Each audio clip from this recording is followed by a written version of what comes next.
QLing panels. This is awesome. Thank you all for being here. Thank you guys. Yeah. Round of applause to yourself. Applause for the people. And don't worry, we're going to make sure to have you clap for yourselves at least 5 more times before this panel is finished. So,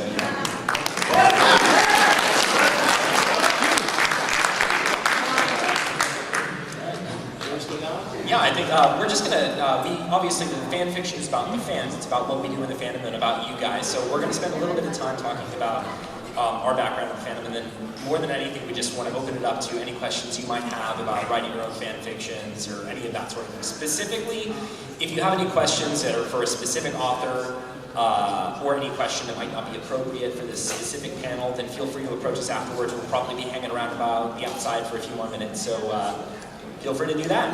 And unlike the main panel, we don't really have an audience microphone, so you'll just have to raise your voice. Project. Still, which end are we starting at? You go ahead. Okay. You're going to get up the stuff? Alright, so to start things off, I'm Penstroke, author of stories such as Past Sins, Better Living Through Science and Ponies, Sweet, Creeping Darkness, Little Sugar Shop of Horror. I have a library that I have put to the internet paper. Great, I have to set the tone of what everybody else is saying. So beyond that, I've been in the community for about 2 years now, I'd say. I got in during season 1, wrote because of people in my classes and whatnot. Do a lot of writing in a lot of different things. I've done horror, crossover, slice of life, arguable adventure, even though they never really went anywhere, and so beyond that, just it's been a wonderful ride, met some great people, one of which is sitting in the audience.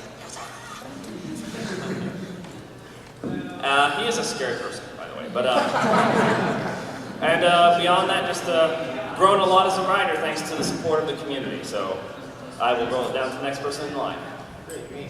Yeah. You can see how well prepared they were with the electronics. Exactly. Anyway, I am Closer to the Sun. That's me over there. Yes. Yes, it's a joke. It's a song that I use and it works. It's searching well. Anyway, I am known on DA in fiction for apparently my shyness, and that's apparently my talent. I roll with it, so whatever. Do well with it. What is the cubic mark of a shipping symbol? I have none. For my OC, I do not know what it is. I really think it's a box. It's probably a tier for all the tiers of the writers that we're experiencing. But I also dabble in other fics as well. But anyway, I got into fandom end of season 1. I gave it a shot on a school night, and I really was not wasted all my time watching it, catching up, and I was not prepared for my test the next day. So yes, and I met many great people. Again, once someone's in the audience there. I have just had class with this and helped definitely with my writing. So that's one reason why I love doing this.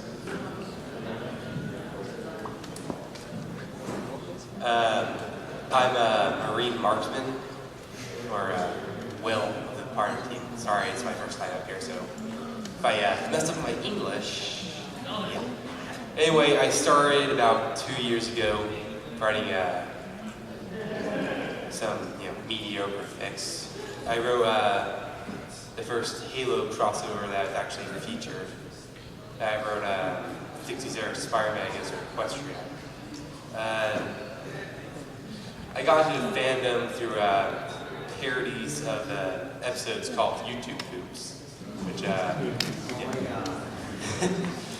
it eventually led me to look at it because it didn't seem so bad. I ended up loving the show, so I just went a bit. I liked creative writing, so I started writing. That's basically it.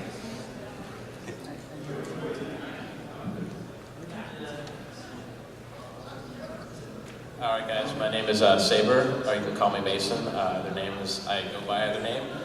I got into fandom, I want to say about 2010, in a cruel twist of irony that I will say involved an ex-girlfriend who dared me to watch My Little Pony, and I said, no way, I'm not doing that. And she almost held me down and made me watch it. And then it ended up, I loved the show, and she despised me for it, which is why she's an ex-girlfriend now, but there's a reason for that. I think the reason I became an author was because I really wanted to contribute to the community. I love all you guys. I want you to enjoy this fandom even more. And I was listing everything I could do. I mean, I played musical instruments, but there's no way I could be a musician. So I'm like, okay, that's off the list. Art, well, you know, I draw a pretty good stick figure, but I don't think that's going to get me very far. He can draw a wicked stick figure though, like seriously. He does commission. $5, guys, $5. Do all that now. Well, maybe later. Maybe. Will we do an auction? Yeah, so it'll be an auction. And I figured, you know what? I can do writing. I can write well. I know the English language. I know how to put a sentence together.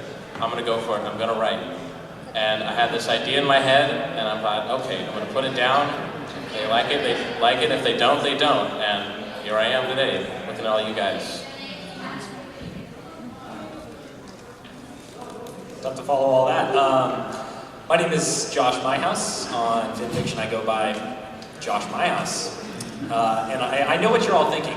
Let me give you fair warning. If I hear anyone make the, it's not your house, it's my house.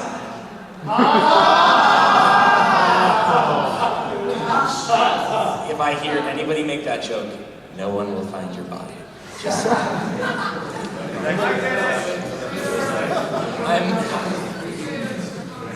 I think we all have a similar story up here. We all got into the fandom in an unusual way, maybe stumbling upon it after I actually stumbled upon My Little Pony last November, or I'm sorry, 2 Novembers ago now, after I had 7 or 8 months ago decided I would never be caught dead watching it.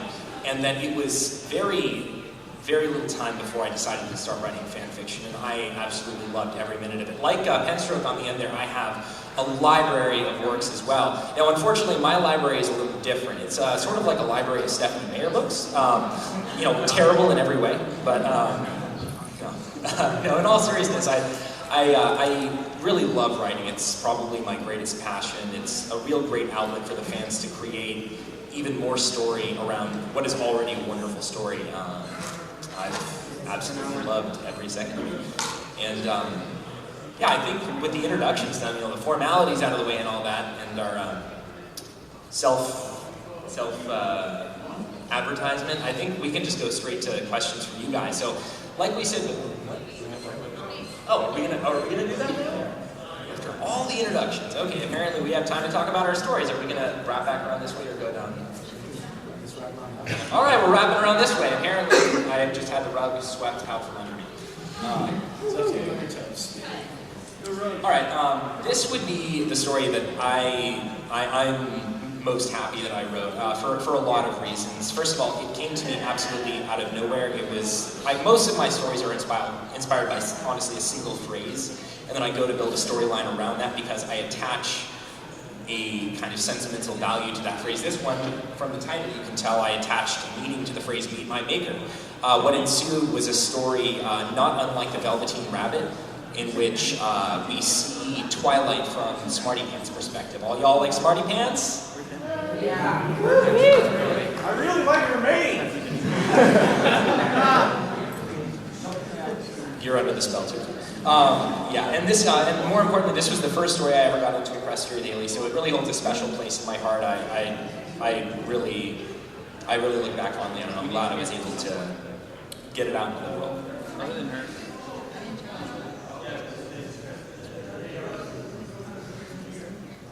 All right. I like to write a lot of adventure stories, and one of the biggest inspirations I get is music. The music I listen to, I feel very lucky because a lot of it tells a story, a very complex story, and it opens up. And so two combinations with My Little Pony, where you have great characters, and the music I listen to, they really come together to form what could be a great story. The Ballad of Big is based off of a song of the same name by a band called Genesis. I don't know if you guys are familiar with it. Yes? Okay, thank you. And listening to the song, I'm like, you know what? This would make a great. If I threw Applejack in here with some characters, I think that I could really make them work together and really bring out who Applejack is. Because that's what, to me, that's what writing is you take these characters that, even though they're very well founded in our eyes, they can still be more. And so I want to share the way I feel that characters to be with you guys. So, I mean, that's what came out with this work. I mean, albeit it's not my most popular story, but I personally feel that it's one of the best stories I've personally written.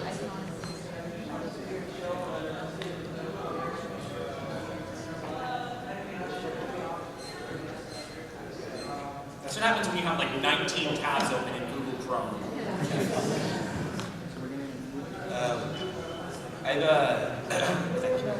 I've written quite a few stories, mainly action stories and comedies.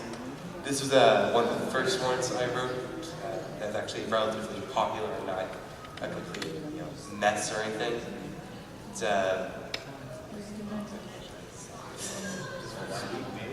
I wrote it because, frankly, there wasn't many, just kind of came to me, there wasn't many Halo crossovers at the time. There wasn't a new one every week or so, like it is nowadays. Basically, I wanted to, bring one of my favorite game series to one of my favorite shows, and it turned out alright, I guess.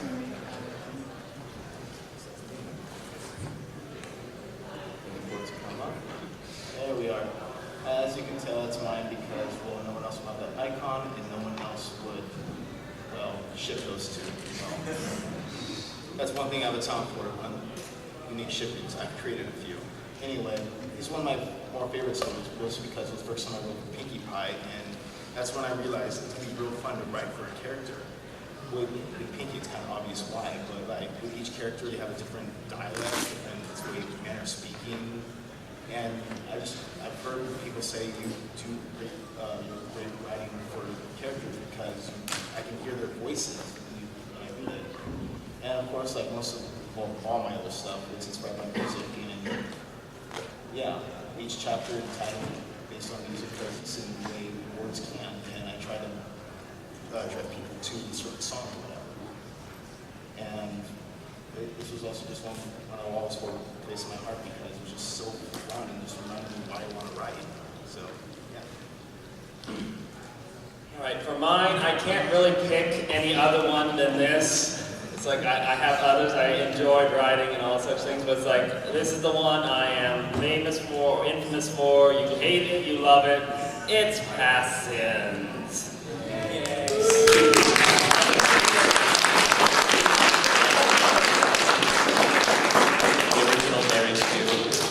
The original Mary Stu Alicorn, thank you for that. Thank you for introducing that to us, to this fandom. But to give some background on the stories, like it was one of the earliest long form stories in the fandom, and it's also I think the one that really started. It's like I'm not sure, but I can't remember a lot of stories that had like commissioned cover art before Past Sins, so I may have started that trend. Who knows? Written 2 summers ago, back when I was in college, and thus I could actually get time off in the summer. Not so much now. Oh, the time I had back then to turn this out in 4 weeks, like I did, at least the original version. But this is the one that kind of established me in the fandom. It's the one. It's currently standing the third most favorited on Fanfiction, behind Background Ponies and Anthropology. And it's the one. It's the one that has allowed me to secure my position as the most watched author on Fanfiction. And don't worry, he's got at least a few more ways to say how awesome this story is, just in case. Can I talk about the printing? No, what? Do you guys not know about that? Is that more about you? Yeah. So, Doesn't answer. he takes it as a yes. I will make it quick. So, crazy people came to me, asked, we want to make a printing of this, like the Fallout Equestria group did a printing of it. And so, that's still going on to some degree because we hit a robot with paper on it. I have seen the proof. The proof is off. Can you get us some limited edition proof? There's 10 limited editions, and they're all spoken for. Can I get like 4 copies? I need kindling. See, this is what I said about the love it or hate it. No, I love Pen Stroke. I just don't like Mary Sue Eloquence. No, the pen Pass Ins is actually, I did like the story, don't get me wrong. But with that awkward moment between us, I'm sitting between you guys. oh yeah, you have no idea. All right, well, with that being said, we have about 40 minutes left. And this is the point at which we like to answer your questions because for a lot of people, and granted, a lot of us on this panel are not the most watched on Fanfiction. Writing is not necessarily about getting popularity, it's about getting started writing. So if you have any questions about how you can get started, ways to motivate yourself, then we'd be happy to answer those for you now. Yeah, because perfectly honest, like most of the YouTube musicians blow everything that You try to create. Yeah, it's like, oh, the lowest one of them has 9,000 or something like that. I was wondering, what genre is the best when you start Whatever genre you like most.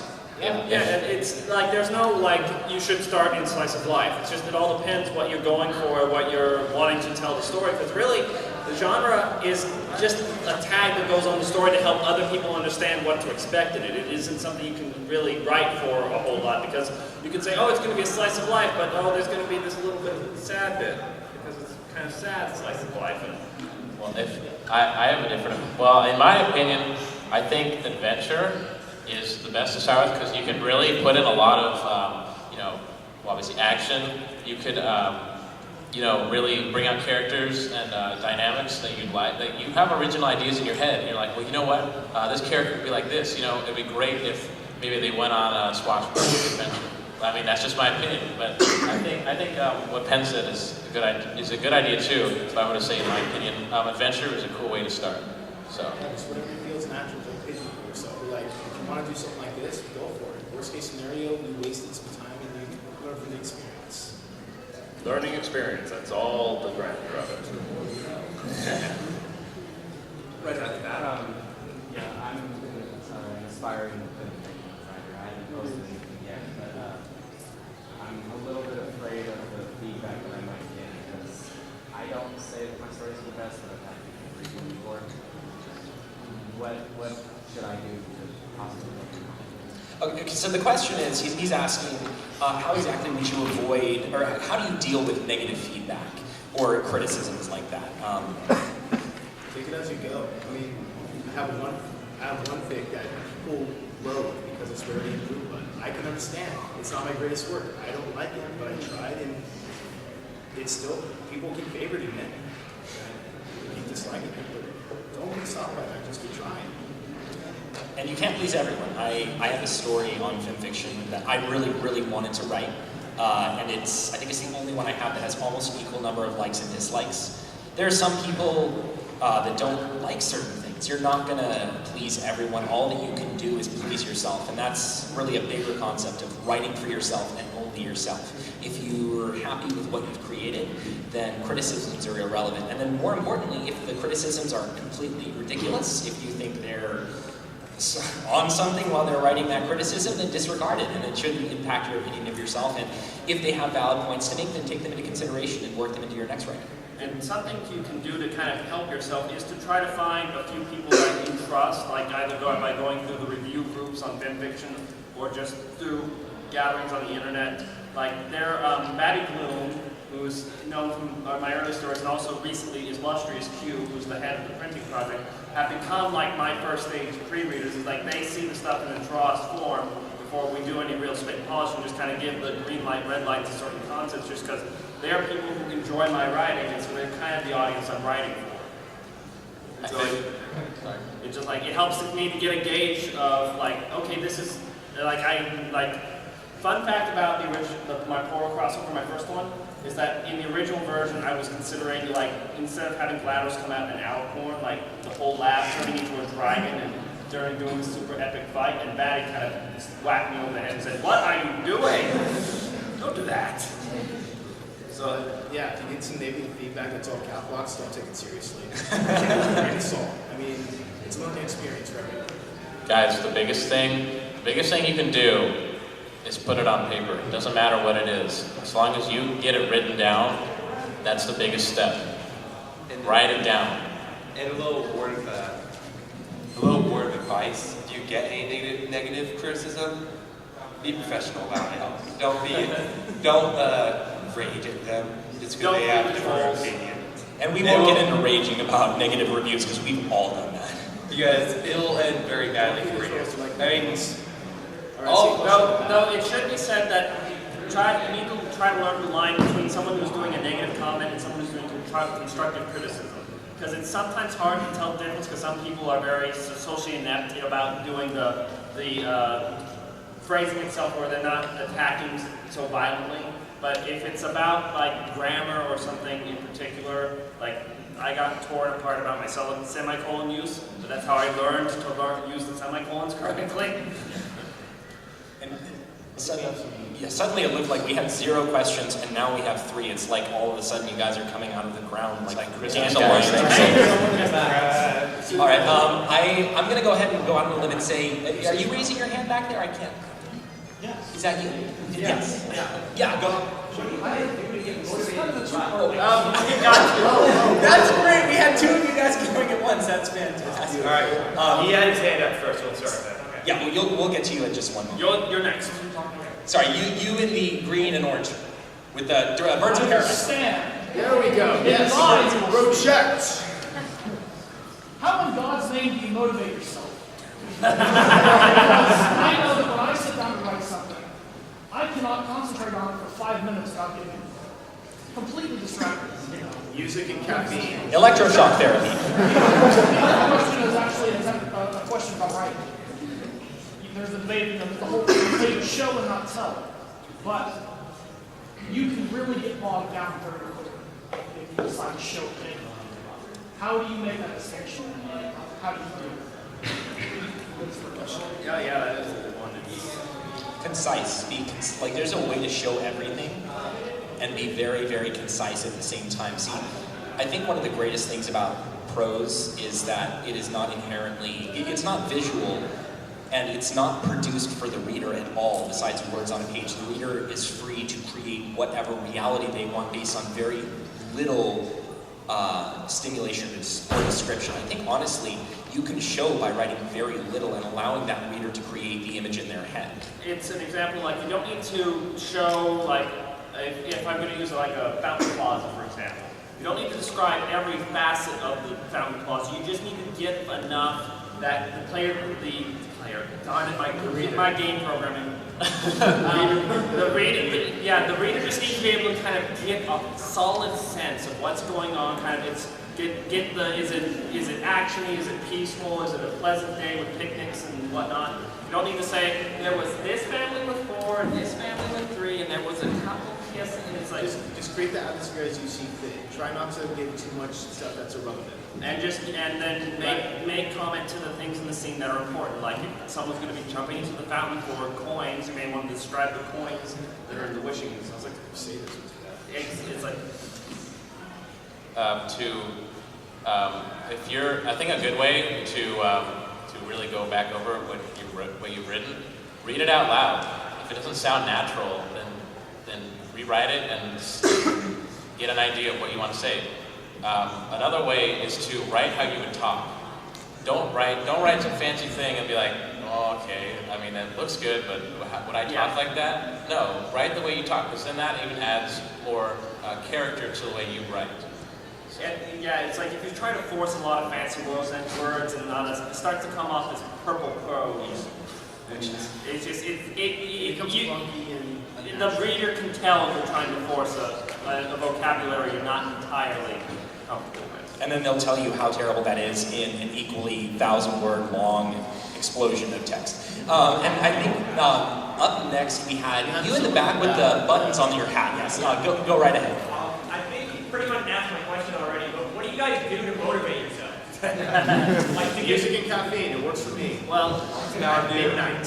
Well, to give a more serious answer, something that helps me is having a scene in the story that I want to get to, but it's like some authors will subscribe, it's like, if you're having trouble getting started, jump to the scenes you want to write that scene and then fill in the blanks. If I do that, then I just have the scenes I want and then I don't finish the rest of the story.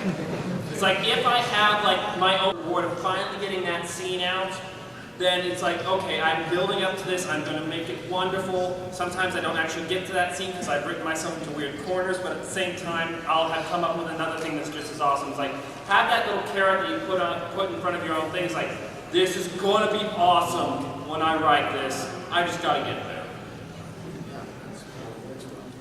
And oh dear Lord, okay. Now we got lots of people. I think this gentleman over here was next. And this is why it would be great to have a line, but that doesn't really work right now.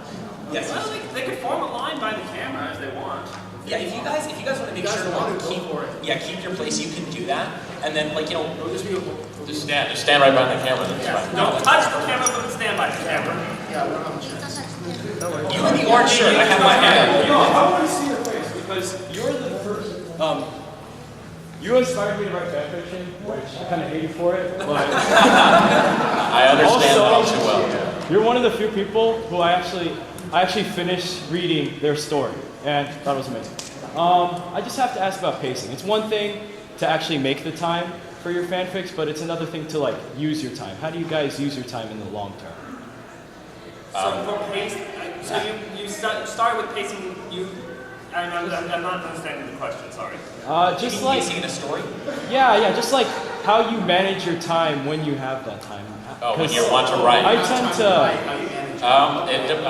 It all depends on your personal schedule. I've got school and work, so I'm almost never writing. But if I get home after work and I've had an idea that day, I write it down. I keep a piece of paper on me at all times. And if I have an idea, I'm like, this is getting written down. And then when I get home late, I'll be like, you know what? I'm gonna log on. I'm gonna write a paragraph or two. Paragraph or two done, maybe 3. All right, I'm going to bed. It's been a long day. And then come back the next day. Okay, I've been working on this, and I'm just gonna work on it when I can. Okay, just jot down your ideas. Make sure you know what to have them, and when you have time, just like, okay, how do I want to expand this? It works great for me, mostly because I have bad memories. And yeah, like whatever, like you can use your phone, use paper, whatever. Speaking for someone who's a full-time employee, so it's like I have the weekends, so I can I'll pick an afternoon on the weekends since I can actually kind of like clock out and stop thinking about work when I'm not there. It's like I'll sit down and if I feel like writing, I'll write. And usually it's a nice thing. It's like me personally, doing it once a week, and like just to sit down, nice session, feels good, and it feels like a good way to relax and get it done. And then it's like if I'm struck by inspiration in the evening, or if the day was slow and I've got energy, then it just when it happens. All right, thank you very much. But don't try to force it. That's what I would say. It's I started making like deadlines for specific chapters. Don't do that. You put not too much pressure on yourself. This is the most you'll ever hear us agree on at one time. So I am going to make one addendum to that is don't set an update schedule unless you already have the story. Yep. Okay. Because like I did that for Better Living and Peak in Darkness. It's like they were completely written before I started posting.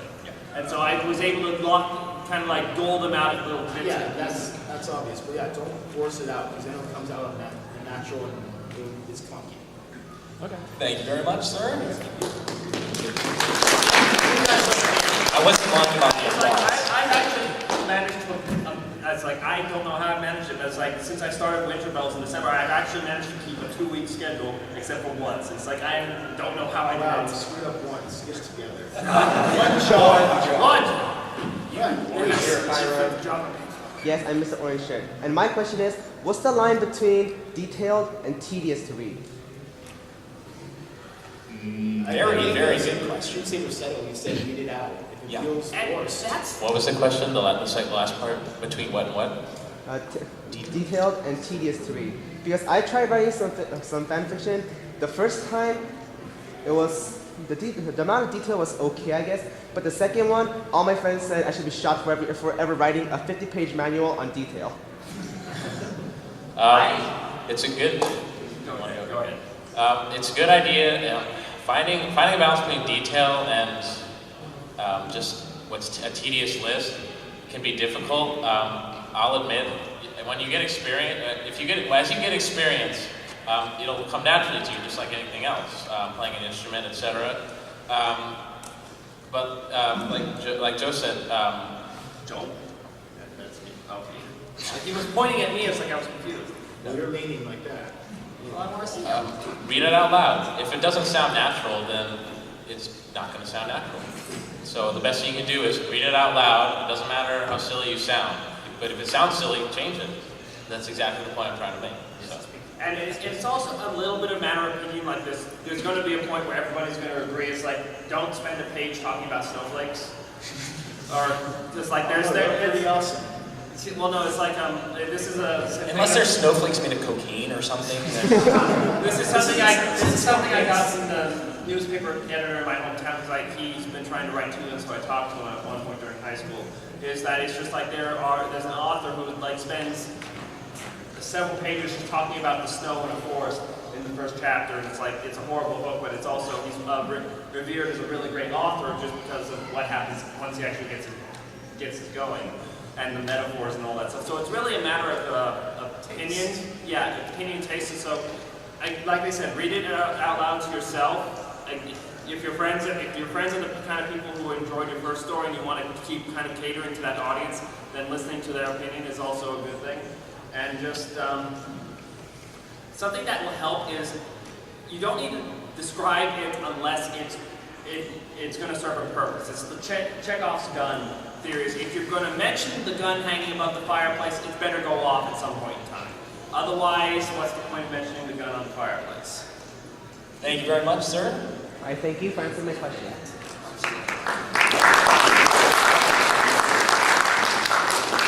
What is your question? Okay, I'm Radiogenic Tony, author on Fanfiction, wrote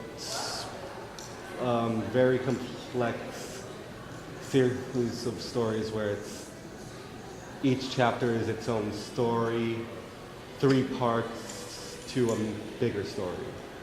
And shameless self-promoter. I do it too, don't worry.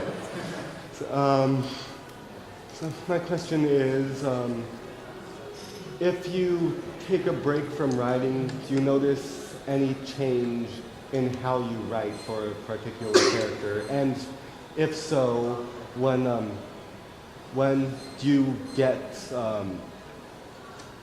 more bad reviews on it due to the change in style?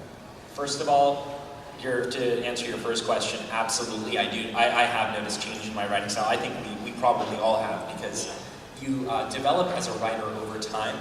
I noticed when I took probably a 4-month break between one of my, basically with a comedy in between, which is not the usual genre, when I took about a 4-month break between writing 2 stories, there was a massive change in how I wrote the both of them. And having looked back on even my most recent story before that, only 4 months ago, I was honestly disgusted with how bad I thought it was, which you'll find happens a lot. Yeah, it's kind of like a muscle. You want to try to keep it worked out, just because to actually speak on Matty Bloom again, it's like due to his home situation with his parents, he hasn't been able to write in almost a year, and it's just completely devastated his writing skills. So he's trying to work it back up now, but it's a tough road.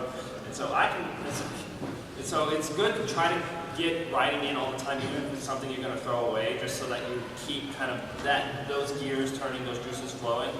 And there's a lot of ways you can do it. You can do the 30-minute challenges like artists do. It's just like try to hammer out an idea. There are, I know Seventh Sanctum is a website that has like random story idea generators and name generators, and just like throw up a generator, pick something that looks fun and type it out. Or something I do personally that ensures that every week I get some writing done is I actually have a Skype story arc that I do with 4 other people. And it's just like, we do it once a week at the very least, and so every week I'm writing something, even if it's not something that's ever going to be seen by anyone outside our group. And my GM is right there, and he is evil incarnate. Yeah, just keep working, and again, worst case scenario, we waste time, but we get some experience and we learn something from there. Like saying, I've taken a huge break because of my papers, which I just graduated this year, for my senior year, and I realized I was doing it poorly, so I just wrote like quick little letters on it instead of going 8 words in. But it helped keep me going, and I posted it up, and people freaking love it. You just gotta stay loose. Thank you, sir. Actually, I want to throw out one thing. Taking a very long break is bad, but but you can take a short break. You'll actually improve your writing dramatically if you take a very short one. Yeah, if you're burnt out, take a week or two. No one's gonna blame you. This is the guy who writes on the calculator. So you're responsible. All right, hello, sir. What is your question? Like it's a similar question to a previous person. It's pacing, but more like along the lines of an actual storyline, because I've come up with plenty of ideas, and I have like the main structure of a story. And I know that like writers aren't like these perfect gods as some of their readers think they are. And sometimes, you know, you don't have those small, like, minimal parts of the story, and I feel like that I may be, like, skipping something that should be there, or, like, I should be adding more to a section, or, like, I shouldn't be adding a section at all. So how do you guys cope with pacing issues? The easiest thing to do is have people review your stories. Before posting them on Fanfiction, Pony-chan is great for that. It has a variety of review threads. The Training Grounds, also a subsidiary of There's Pony-chan. also there's groups on Fanfiction too if you don't want to venture outside that realm. Right. You can have 5 or 6 people, as many as that, or just even 1 or 2 look at it. And there are a lot of really well-known reviewers that offer really good advice, and they can usually tell you whether the pacing of your story is good or bad. And generally, it depends. Something to help with the pacing is kind of the importance of the thing you're trying to describe in that particular scene. If it's just some light chit-chat between characters that is kind of preluding into something, maybe you don't need to describe everything they're doing. If they're just talking in the hallway, they don't each need a paragraph of description saying what they're doing while they're talking in the hallway. They're just talking in the hallway, do the dialogue. But pacing can also come into important things like if you want to build suspense, suddenly your pacing as just in your sentence length goes to very short sentences. Yeah. Okay. Thank you. Also, I am a dog of my readers. He's the demon his readers think he is. We hear a lot of talk of show and tell, and I find it easiest to understand in the context of film, where we'd rather see something happening in front of us than be told about it by a narrator. But it's kind of literature where no matter what, the author is always just telling something to the reader. So I was wondering if you could put it in a nutshell, what exactly show versus tell means in literature and how you use it to guide your own writing. Well, the way I try to describe to me in the 3 words is there's 3 ways, there's like 3 degrees of show versus tell. Showing, there's level 1 showing where it's like, it's happening. It's like the characters are doing it, the narrator's describing the events. The second, mid-level, is the characters talk about it. It's like the characters are talking about what, the train ride up. It's like, they don't need, it's like if it's just, it was comfortable and then you don't need to do the first level tell because there's not really that much about it, so just having the characters talk about it is fine. And then the third level, which is exposition, which is kind of like the bane of existence sometimes, is the narrators laying out what's happening. It's like, that's the one you want to avoid, but generally it's like, if it's something important, do a level 1 show, have it happen right there. But if it's something that you can get by with, then do it at a level 2 where it's the characters talk about the event and what happened. Yeah, I think he kind of stole all of our rug right from out from under our feet because that's exactly how you should do it. Yeah. Absolutely. All right, yeah, I think that just about answers it. Thanks a lot. Thank you. Oh, and by the way, I wanted to say to all of you who are waiting in line, if we can't get to you guys, absolutely come and talk to us afterwards. First of all, just because we're up here doesn't mean we're famous or anything. We're not. We're just the people in the fandom. We love to talk to you guys, so feel free to come up and ask the questions you're about to ask here when we're outside later if you don't get to ask them now, because we do have a limited time frame. That limited time frame in mind. What's your question, sir? This might be kind of a hard question to answer, but lately I've been noticing a big pattern in my writing that whenever I'm doing mundane dialogue, I always go to physical action to intersperse the dialogue. So I have a character say something and then sigh and shrug his shoulders or walk over across the room. And I realized recently that I don't really have any other go-to devices to make dialogue more interesting. And I just wanted to know if this is a roadblock any of you ever noticed or hit, and some of the ways that you have dealt with it. Well, sorry, I'm going to shut up and let up once first. I've had that happen before. I just keep experimenting with different ways of conveying what's going on. Sometimes when it's back and forth dialogue, I just have the dialogue over there, and you can obviously figure out the same thing. And again, actions are fine, but they don't always just have to be like this heavy sign. It can be just like walking around the room, looking at something, avoiding eye contact, just the minor details that make it more, back a better term, human. Obviously not in this case, but more believable. And honestly, that is a little bit of a more difficult question, so it's going to require a little bit more of a difficult answer. See, do you see what I'm doing right now? Yes. Isn't this a little bit irritating? A little bit. Gestures are a part of human and pony interaction by nature. We like to emphasize certain things that we're saying by what we're doing. So the gist of it is, absolutely, actions in prose are exactly like they are in real life. It gets really frustrating when someone's constantly making gestures. If there's a really important part of a story, having an action in there is not necessarily a bad thing at all. It's just something you have to calibrate delicately. And one thing I would say to that is, if you mentioned this specifically in the context of mundane conversation. If the conversation's that mundane that you're feeling that the action has to be there to fill it, you may want to consider not having that dialogue at all, or cutting it down so it's not so much.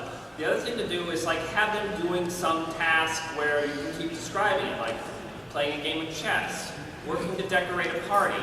It's like if it's something that is itself more complex than that you're standing there talking, then you can get more action out of it. Like Bishop took 9, or they hung the banner, or they finished mowing the lawn and had a glass of lemonade or stuff. It's just like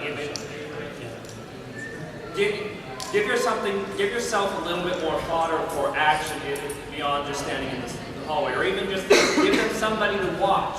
Like if they're in a hallway watching.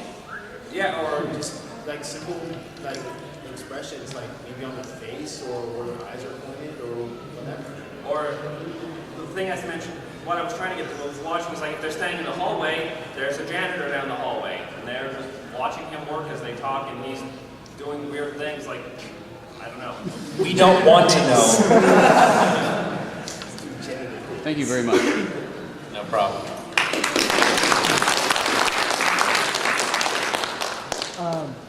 Have you ever had any stories you just thought of, or in the process of writing them, you're like, no, there's no way I can publish this or go on with it, just throw it out the window. And from those, have you ever sparked anything better because of that out of the window story? Yep. Yeah. I actually had one recently because I rewatched the Short Circuit movies. It's like, oh, I want to do this, but I can't figure out how to do it. And it's actually kind of funny that you mentioned that, because recently I was trying to write a story about Fluttershy opening a pet shop that I read over, and I realized it was terrible. Back to that Twilight Library thing. And then I immediately came up with a very similar, very happy-go-lucky story in which a character is imprisoned for murdering someone and then has his horn broken off. So, yeah, very happy. A kid's show. But yeah, exactly. How does a pet shop go into a prison murder scene? That remains to be seen. And one thing that you can use to kind of help gauge ideas is, what do you think of it? Write it down, then kind of leave it alone. If it's still kind of really fresh and bouncing in your head a few days later, then it's probably a really good idea, and your mind's had a chance to think it out more, and it can get going on it. If in a few days it's like, then maybe it wasn't that great of an idea in the first place. Even when you're writing something right off the bat, you know how it ends, and then you maybe take a quick break, or because you don't want to keep going and whatever. And you come back to it I don't really like the way this is going. You can change directions right there. That's happened with me a lot. So, by all means, no matter what, there's going to get experience from this and you'll learn from it. That's all I say. Thank you, sir. I actually have 2 questions. First question is, let me see, I'm actually working on 2 stories. I already have a concept, what I want to do. I guess you could say I'm having problems describing the area where they're walking, stuff like that. I guess you could say how do you paint a picture? I honestly think that, funny enough, that differs for every one of us on this panel. How you describe things is completely stylistic. There are guidelines to follow, but there is no rule as to how you describe things. I know I actually have a fancy, pretentious term for how I describe things. It's called narrative minimalism, where I try to describe it as little as possible and let the reader create their own image of the story so it's more comfortable to them. But I'm sure all of you have a different way of doing that. Yeah, because I don't really want to force feed anybody. The only rule of thumb that I know of regarding description is don't start with a weather report. Don't describe how sunny of a day it was or how cloudy the skies were or it was a dark and stormy night. Don't do that. At least first. Get into that. But you're not creating an atmosphere. Don't always be starting the same way. Don't be cliche. I admit, I'm guilty of that in a number of mine, and I'm working on making it better. I admit, I suck. You're still cool to me. And my and your second question? My other question is, how do you deal with writer's block? Like, what do you do to look for inspiration? To iterate an electroshock therapy. I cannot talk about what I do to get very inspired. Excuse me? I cannot talk about what I do to get very inspired. After all, this is a PG rated thing. Exactly. What I have a habit of doing, which drives like the people who pre-read for me nuts, is I kind of do it like it's a brick wall and I'm a semi-truck. So I can back up like a paragraph or pages, and I run at it again. It's just kind of trying to Basically, just keep hitting the nail until it goes in. Yeah. And then if it's a really crooked nail, then you can always pull it out and try it. Yeah, and that's the thing is like it may be a result if you've written yourself in a corner. And if you've written yourself in a corner, sometimes the only thing you can do is go back and kind of like try not to get into that same corner if you go over it again. That's one thing you shouldn't be afraid of, is rewriting something, because first passes won't always be the greatest thing, but second and third passes, then you'll start to get the money. Metaphorically, of course. We don't get the names. Thank you very much. Thank you. Are you a Jedi? Grammar is her dust shot. Get it right. I'm actually a pretty well-established writer. I already have 4 stories posted on Fanfiction, one of which is unfinished. And I've been wondering, and I've done this enough times, but I want to know your opinion so I can have a rude awakening and be told that I've been doing a bad job my whole life. How do you approach introducing either new concepts or challenging fandom or fandom?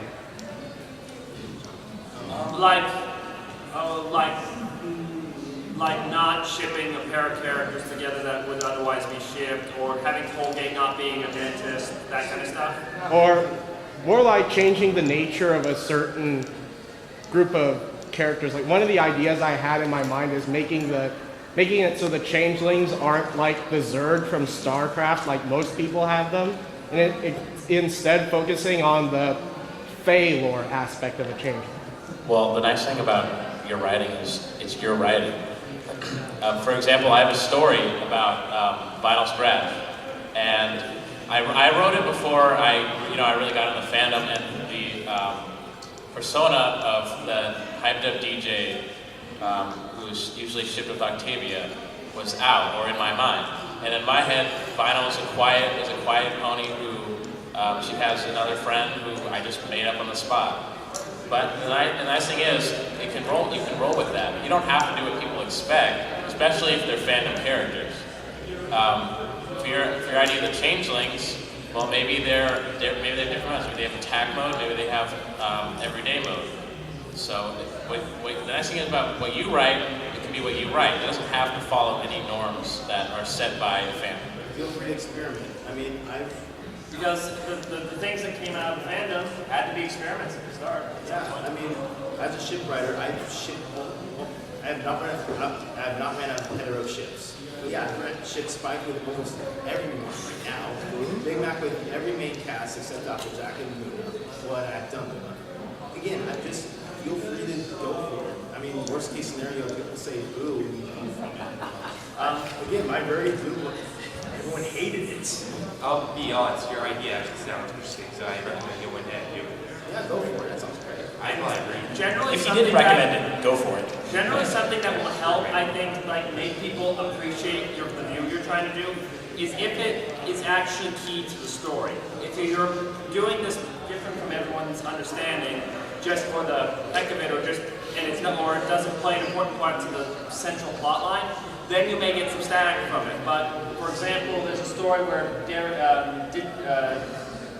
Derpy, back when one of her other accepted names was Ditzy Doo, was the sister to Dairy Me, and there's the sister Doos, and so, but because that name change, which some people don't like, was key to the plot because they both have the same last name, or whatever the second thing of the pony name is considered, it's like people could go with it because it wasn't just because, it was important to the story.